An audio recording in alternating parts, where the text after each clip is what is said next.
We are still in a state of shock and will never be able to make sense of this horrendous tragedy. We appreciate your concerns and the outpouring of love and support from our neighbors, student community, and the community at large. We ask that the authorities investigate these senseless and heinous murders as a hate crime.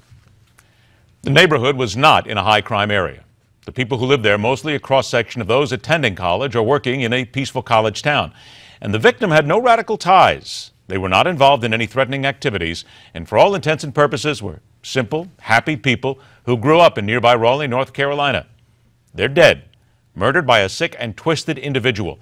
But did he kill them because they were Muslim? It's at the core of the story at the moment. So let's welcome back a young lady who describes herself as an American Muslim activist, promoting her ideas on her website and seeking to bring some common sense to such debates. Raquel Saraswati. Raquel, it's good to see you again. Thank you for having me. Raquel, let's just get right down to the point here that we're learning a little bit about this. The 3 students that were shot, police are now saying that this was a self-appointed watchman who basically had a problem with them in the past over noise in the apartment. And frankly, he was one of these yahoos who walk around really worrying about parking spaces. So why then are people automatically, and many people are, automatically calling this a hate crime? You know, I think that some of the conversations that the family have had, they've said that there was some conflict previously that seemed to point to some targeting based on ethnicity or culture or religion. You know, and I think in a situation like this, this is so difficult and so painful. There are 4 people who know what really happened. 3 of them are dead, and I think at this point it makes sense to let law enforcement unturn every stone and make sure that every avenue is exhausted, especially during such a very, very difficult time. While we know that it is very difficult for the people who are involved here, the families, the people who have now had their loved ones taken from them, a community that now is very upset and very affected by all this, is it not important for everybody on both sides to not knee-jerk with an opinion or an immediate, to wait for things to play out? Because does that not hurt both causes, whether you are anti-Muslim or pro-Muslim? I'm not really interested in helping people who are anti-Muslim people. If you have a problem with religion, you know, that's well within your right, and I fully support your right to express that. One of the key problems I'm hearing is this idea of there being 2 sides. There shouldn't even be 2 sides here. You know, people who were innocent were murdered point blank in the head. There is some suspicion that this man maybe took his, you know, self-appointed watchman role a little further with this particular group of people who, you know, for all of the diverse opinions people are starting to establish about them, really did try to give back to their community, talked about being proud Americans, talked about the blessing of growing up in the United States. And again, I would say to people, look, you know, we all need to take a step back, let law enforcement do its job, encourage law enforcement to exhaust every avenue, and, you know, really respect the family's time right now. And really notice also that while some of the worst of humanity are coming out to comment, some 5,000 people attended the memorial service. People have been giving to charity. People have been showing a tremendous amount of love and empathy for this family, and I think that's really remarkable, and I think that speaks to the American spirit much more than anything else. Raquel, from your specific opinion and from your experiences, do you have any doubt that there are people out there who simply put, if they were involved in an incident like this, something minor, that if they found out that it was a Muslim on the other end, that they would immediately look to do more harm simply because it is a Muslim?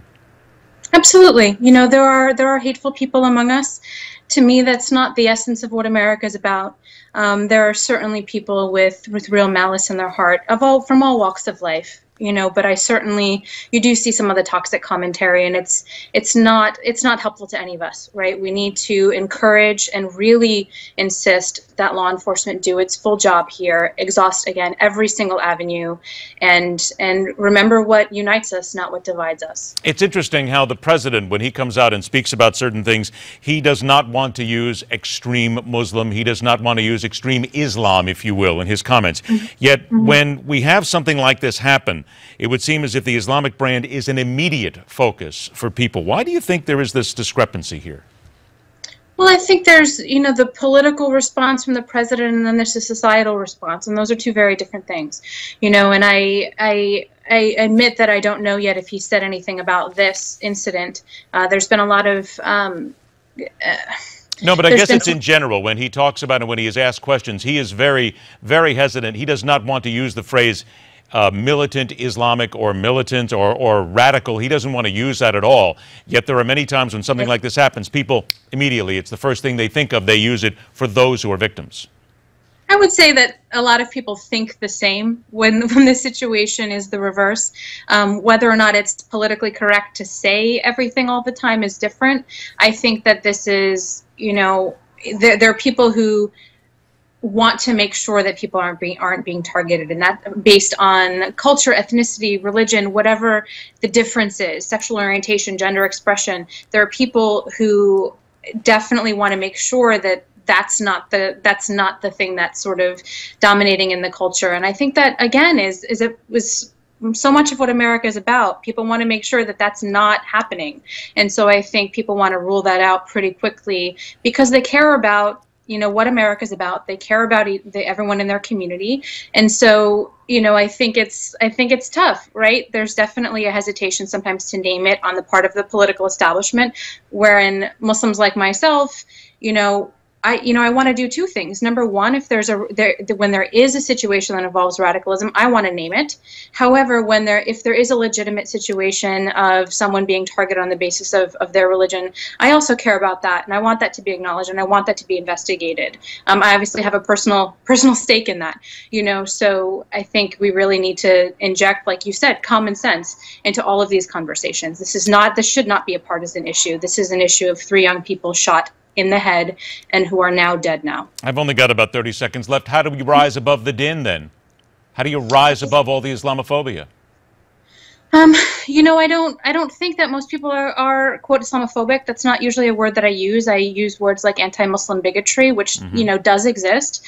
But I think it's for Muslims to continue to speak out when something is going on, but also our non-Muslim allies. If there is a situation where a Muslim's being targeted, to join us in recognizing that any solution to global peace and security involves American Muslims in particular, but moderate Muslims at large. Indeed. Very well put. Raquel Saraswati, it's always a pleasure to have you on the show. We'll look forward to talking to you again, hopefully under better circumstances.